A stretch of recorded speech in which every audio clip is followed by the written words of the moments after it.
Exam के लिए हिंदी का मॉडल पेपर देखेंगे जिसमें हम लोग टॉप 100 क्वेश्चन देखने वाले हैं। तो वीडियो स्टार्ट करने से पहले आप लोगों से एक बात कहना चाहूँगा कि जिन दोस्तों ने चैनल को सब्सक्राइब नहीं किया तो प्लीज़ चैनल को सब्सक्राइब कर लीजिएगा और पास में जो बेल आइकन होता है उसको भी ज़रूर दबा लें। चलिए शुरू करते हैं। तो गाइज़ आज के सेशन में पहला क्वेश्चन है, हिंदी की जो मूल उत्पत्ति है वो किससे हुई है? तो देखिए ये हुई है ऑप्शन डी, सौरसैनी अपभ्रंश। सौरसैनी अपभ्रंश। अगला है, भारत की प्रथम देश भाषा कौन सी है? तो देखिए इसका आंसर आपको कमेंट बॉक्स में कमेंट करके बताना कि क्या हो सकता है। एक क्वेश्चन मैं आपको दे रहा हूँ तो आप कमेंट बॉक्स में बता सकते हैं क्योंकि ये क्वेश्चन मैंने करवाया हुआ है। अगला है, निम्नलिखित में से कौन सी भाषा संस्कृत भाषा का अपभ्रंश है? ऑप्शन डी, पाली भाषा। नेक्स्ट है, भाषा के शुद्ध रूप का ज्ञान किससे होता है? तो देखिए ये होता है ऑप्शन बी, व्याकरण। हिंदी में स्वतंत्र रूप में बोले जाने वाले अक्षर क्या कहलाते हैं? तो ये कहलाते हैं ऑप्शन ए, स्वर कहलाते हैं। हिंदी भाषा में वे ध्वनियाँ कौन सी हैं जो दूसरी ध्वनियों की सहायता से बोली या लिखी जाती हैं? ऑप्शन बी, व्यंजन।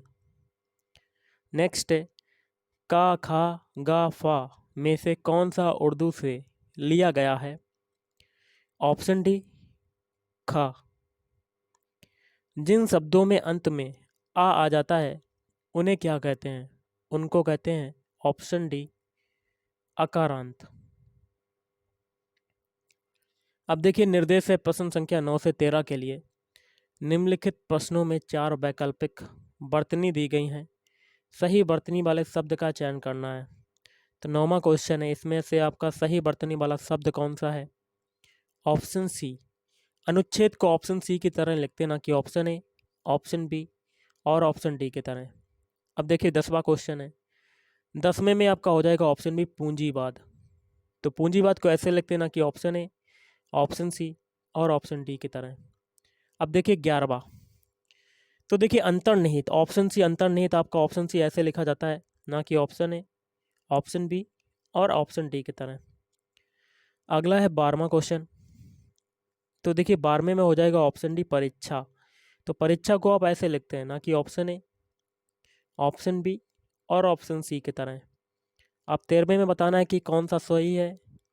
तो षड्यंत्र को ऐसे लिखते हैं ऑप्शन ए की तरह ना कि ऑप्शन बी, ऑप्शन सी ना कि ऑप्शन डी की तरह। नेक्स्ट है निर्देश है प्रश्न संख्या 14 से 17 के लिए। निम्नलिखित प्रत्येक प्रश्न में दिए गए शब्दों में प्रयुक्त संधि के प्रकार का चयन उसके नीचे दिए गए विकल्पों में से कीजिए। कवि स्वर में कौन सी संधि है?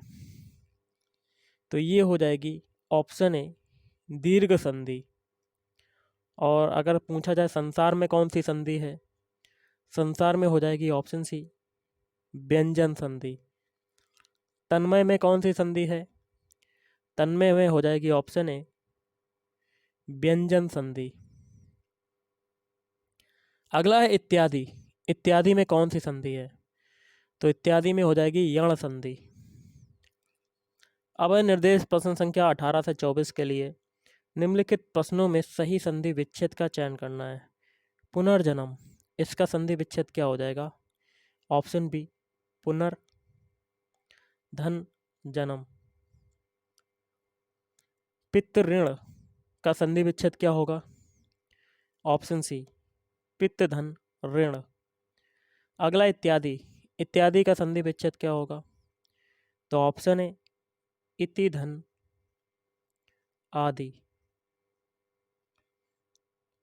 युधिष्ठिर, युधिष्ठिर का संधि विच्छेद क्या होगा? तो ऑप्शन ए, युधि धन स्थिर। जगदीश का संधि विच्छेद क्या होगा?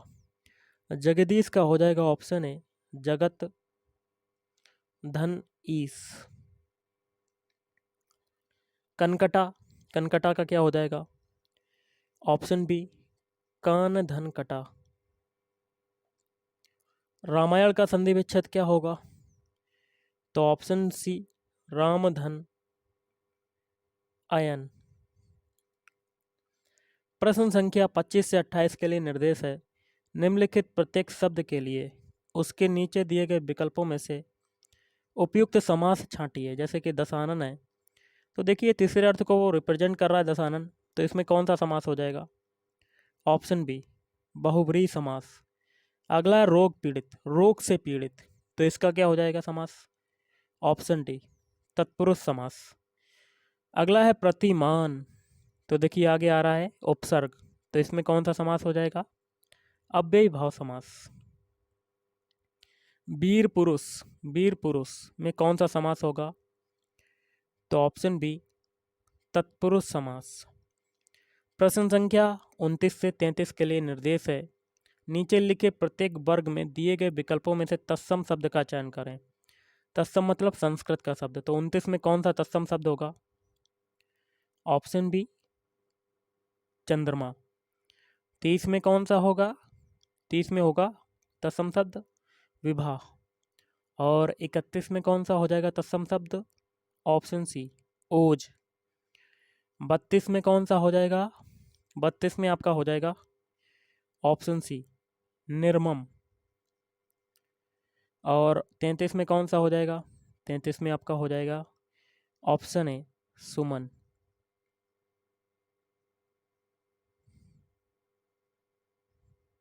अगला क्वेश्चन है, निर्देश है प्रश्न संख्या 34 से 38 के लिए, नीचे लिखे प्रत्येक वर्ग में दिए गए विकल्पों में से तद्भव शब्द का चयन करना है। तद्भव मतलब जो संस्कृत का शब्द ना हो, तो 34 में कौन सा होगा? 34 में तद्भव हो जाएगा कान। 35 में बताना कि कौन सा होगा?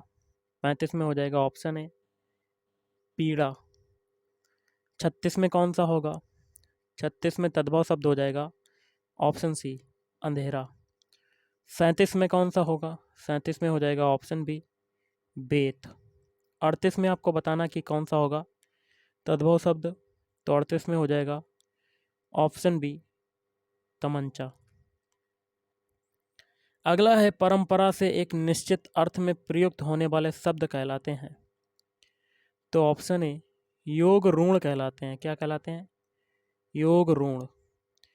निर्देश है प्रश्न संख्या 40 से 44 के लिए, निम्नलिखित प्रत्येक 4 विकल्पों में से बेमेल या कह सकते हैं असंगत शब्द चिन्हित करना है।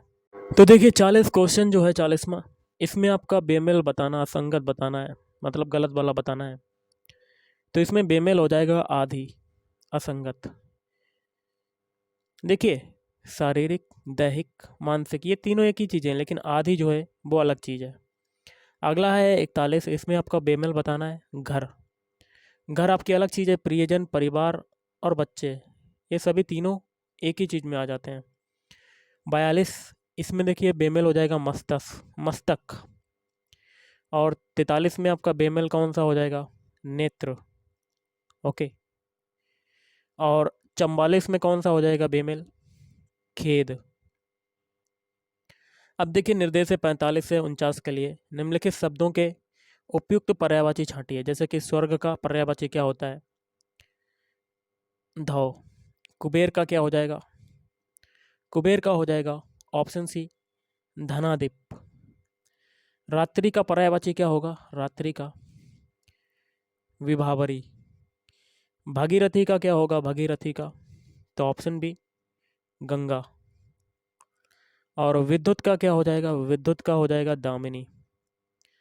प्रश्न संख्या 50 से 56 के लिए निर्देश है, निम्नलिखित शब्दों के लिए दिए गए विकल्पों में से सही विलोम छांटिए। सामंजस्य का क्या विलोम शब्द होगा? तो विवाद। ओजस्वी का क्या हो जाएगा? ओजस्वी का हो जाएगा द्वेष, सॉरी, ओजस्वी का हो जाएगा ऑप्शन डी, निस्तेज। पराक्रम का विलोम शब्द क्या होगा? भीरुता। हर्ष का विलोम शब्द क्या हो जाएगा? हर्ष का हो जाएगा ऑप्शन सी, विषाद। क्रोध का क्या होगा? ऑप्शन ए, कृपा। उत्तेजित का देखिए विलोम शब्द क्या होगा? उत्तेजित का शांत। रंग का क्या होगा? रंग का हो जाएगा ऑप्शन बी, धनवान। निर्देश है प्रश्न संख्या 57 से 63 के लिए, निम्नलिखित वाक्यों के लिए दिए गए विकल्पों में से उचित पद छांटिए। जैसे कि वह बालक जिसे गोद लिया गया हो वो क्या कहलाएगा? तो दत्तक। जिसको प्रसन्न करना कठिन हो वो क्या कहलाएगा? दुराराध्य। पाप करने के बाद स्वयं दंड पाना, तो ऑप्शन ए प्रायश्चित। जिसका इलाज ना हो सके वो क्या कहलाता है? असाध्य। जो धन को व्यर्थ व्यय करता हो तो वो क्या कहलाता है? अपव्ययी। जो काम ना करना चाहे तो वो क्या कहलाता है? अकर्मण्य। जिसे ना देख सके, ना सुन सके और ना छू सके तो वो क्या कहलाता है? अगोचर। प्रश्न संख्या 64 से 69 के लिए निर्देश है। निम्नलिखित प्रत्येक वाक्य के लिए उसके नीचे दिए गए विकल्पों में से उसके प्रकार को चिन्हित करें। जैसे कि मजदूर मेहनत करता है कामा, किंतु उसके लाभ से वंचित रहता है। दो वाक्य आपके जुड़े हुए हैं, तो ये कैसा वाक्य है? संयुक्त वाक्य। जिधर धुआं दिखाई दिया सब लोग उधर ही दौड़ पड़े, यह कैसा वाक्य है? मिश्र वाक्य। मैंने कहा कुछ और, उसने सुना कुछ और, तो ये है मिश्र वाक्य। व्यवहार में वह बिल्कुल वैसा ही है जैसे उसके पिताजी, तो ये हो जाएगा मिश्र वाक्य। सत्संग करो सदाचारी बनो, तो ये कैसा वाक्य है? विधिवाचक। प्रथम आने की कौन कहे, उससे परीक्षा पास भी नहीं की जाती, ये वाक्य हो जाएगा संयुक्त वाक्य। निर्देश है प्रश्न संख्या 70 से 74 के लिए निम्नलिखित प्रत्येक वर्ग में दिए गए 4 विकल्पों में से शुद्ध वाक्य का चयन करें। जबकि 70वां क्वेश्चन है, इसमें देखिए शुद्ध वाक्य हो जाएगा ऑप्शन बी, वह दंड के योग्य है।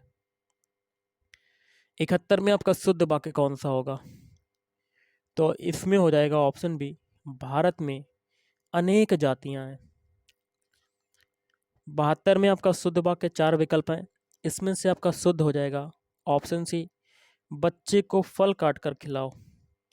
नेक्स्ट है 73 में 4 ऑप्शन है, इसमें से आपका शुद्ध कौन सा होगा? ऑप्शन बी, उसे अनुत्तीर्ण होने की आशंका है। 74 में आपका शुद्ध वाक्य बताना है, ऑप्शन बी, पाठ पढ़कर कल आए, ये आपका शुद्ध हो जाएगा। निर्देश है प्रश्न संख्या 75 से 85 के लिए निम्नलिखित मुहावरों लोकोक्तियों के लिए उचित विकल्प चुनिए। जैसे कि अंगूठा दिखाना, तो इसका हो जाएगा देने से इनकार करना। अंधे के हाथ बटेर लगना, इसका क्या हो जाएगा? भाग्य से कोई वस्तु मिल जाना। आंख लगना, इसका क्या हो जाएगा? नींद आना। औंधी खोपड़ी, इसका क्या हो जाएगा? मूर्ख होना। कान का कच्चा, इसका क्या हो जाएगा? ऑप्शन डी, शीघ्र विश्वास कर लेने वाला। घाट घाट का पानी पीना, इसका क्या हो जाएगा? ऑप्शन डी, अनुभवी होना। अगला आ बैल मुझे मार, इसका क्या होगा? तो ऑप्शन ए, जानबूझकर मुसीबत में पड़ जाना। ढाक के बही 3 पात होना, इसका क्या हो जाएगा? सदा एक सा। 99 के फेर में पड़ना, इसका क्या होगा? ऑप्शन ए, धन कमाने में लगा रहना। हथेली पर सरसों नहीं जमती, इसका क्या हो जाएगा? काम के लिए समय चाहिए, जब चाहो तब काम नहीं हो सकता। हींग लगे ना फिटकरी, रंग भी चोखा होए, इसका क्या हो जाएगा? ऑप्शन ए, बिना मेहनत फल पाना। निम्नलिखित में किसे रसराज कहा जाता है? तो देखिए रसराज किसको कहा जाता है? ऑप्शन ए, श्रृंगार रस को। देखिए निर्देश है प्रश्न संख्या 87 से 88 के लिए निम्नलिखित प्रत्येक गद्यांश को समझकर सही छंद का चयन करना है। तो देखिए आपका इसमें जो आपका एग्जाम्पल है, आप देख सकते हैं, पूरा पढ़ सकते हैं। इसमें आपका कौन सा छंद हो जाएगा? तो इसमें आपका छंद हो जाएगा ऑप्शन बी, रोला। एक बहुत ही कॉमन सा एग्जाम्पल है, आप देख सकते हैं। श्री गुरु चरण सरोज रज, निजमन मुकुर सुधार, बरनौ रघुबर बिमल जस, जोदायक फलचार, इसमें कौन सा रस होगा? दोहा। इसमें छंद हो जाएगा दोहा छंद। प्रश्न संख्या 89 से 91 के लिए निर्देश है। निम्नलिखित प्रश्नों में दिए गए वाक्यों में प्रयुक्त अलंकार के भेद का चयन उसके नीचे दिए गए विकल्पों से कीजिए। जैसे कि बीती विभावरी, जागरी, अंबर पनघट में डुबो रही, तरह घट ऊषा नागरी। इसमें आपका कौन सा अलंकार हो जाएगा? ऑप्शन सी, रूपक अलंकार। अगला है फूले कास, सकल मही छाई, जनु वर्षा, ऋतु प्रकट बुढ़ाई। इसमें आपका अलंकार हो जाएगा उत्प्रेक्षा अलंकार। अगला, या मुरलीधर की अधरान धरी, अधरान धरोंगी। इसमें क्या हो जाएगा? यमक अलंकार। देखिए, निर्देश है प्रश्न संख्या 92 से 100 के लिए। निम्नलिखित प्रश्नों में दी गई रचना के रचयिता का नाम का चयन करिए, दिए गए विकल्पों में से करनी है। देखिए, गबन किसकी है? तो मुंशी प्रेमचंद। कुरुक्षेत्र की अगर बात करें तो ये किसकी रचना है? तो रामधारी सिंह दिनकर। चित्रलेखा किसकी है? चित्रलेखा हो जाएगी ऑप्शन बी, भगवती चरण वर्मा। यामा किसकी कृति है या किसकी रचना है? तो महादेवी वर्मा। गीतांजलि के रचयिता कौन है? गीतांजलि के रचयिता हो जाएंगे रविंद्रनाथ टैगोर। अगला देख लेते हैं, काव्य क्षेत्र में प्रबंध शिरोमणि की उपाधि किसे दी गई है? तो ऑप्शन सी, मैथिली शरण गुप्त। बच्चन जी ने प्रथम बार जीवन और मानवीयता के प्रति अपने प्रौढ़ भावों की वाणी किस कृति में दी? प्रणय पत्रिका। नीचे दिए गए अवतरण के रचयिता का नाम का चयन कीजिए। जाकी रही भावना जैसी, प्रभु मूरत देखी तिन तैसी। तो ये हो जाएगा ऑप्शन सी, तुलसीदास। कोकिल विद्यापति की पदावली कौन सी भाषा में रचित है? मैथिली। तो गाइस, आज के इस वीडियो में इतना ही। Thank you.